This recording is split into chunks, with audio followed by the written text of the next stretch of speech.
వాళ్ళు ఏం చేశారంటే పాట పాడి ప్రార్థించటం మొదలుపెట్టారు. నిజంగానండి, పాట పాడి ప్రార్థన చేసినప్పుడు ఆ పాటలో ఆ ప్రార్థనలో ఈ రెండు మిళితమైతే చాలా శక్తి ఉంటుందండి. ఇక్కడ కొన్నిసార్లు 7 మార్లు ప్రార్థన చేసినప్పుడు పాట పాడండి, తర్వాత ప్రార్థన చేయండి, పాట పాడండి. ఇలాగ వారికి నేర్పినప్పుడు వారు చేస్తున్నటువంటి ప్రార్థనల ద్వారా బలమైన కార్యాన్ని సంఘం చూడగలిగింది.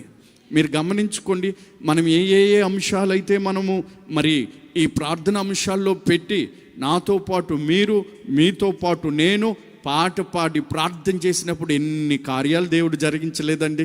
ఆమేన్. ఊహకు మించిన కార్యాలను దేవుడు జరిగించాడు. భయంకరమైనటువంటి రోగాలతో ఉన్నవారిని దేవుడు స్వస్థపరిచాడు. భయంకరమైనటువంటి బంధకంలో ఉన్నవారిని దేవుడు విడిపించాడు.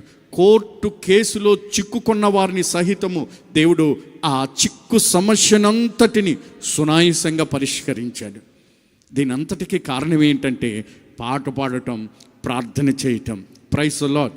పౌలు శీలలు కూడా ఆ చేదైన అనుభవం వారికి ఎదురైనప్పుడు ఆ చేదును మధురంగా మార్చగలిగినటువంటి శక్తి ప్రార్థనకుందని, ఆ చేదును మధురంగా మార్చగలిగినటువంటి శక్తి ఆరాధనకుందని వారు గమనించి పాట పాడటం, ప్రార్థన చేయటం, పాట పాడటం, ప్రార్థన చేయటం మొదలుపెట్టారు.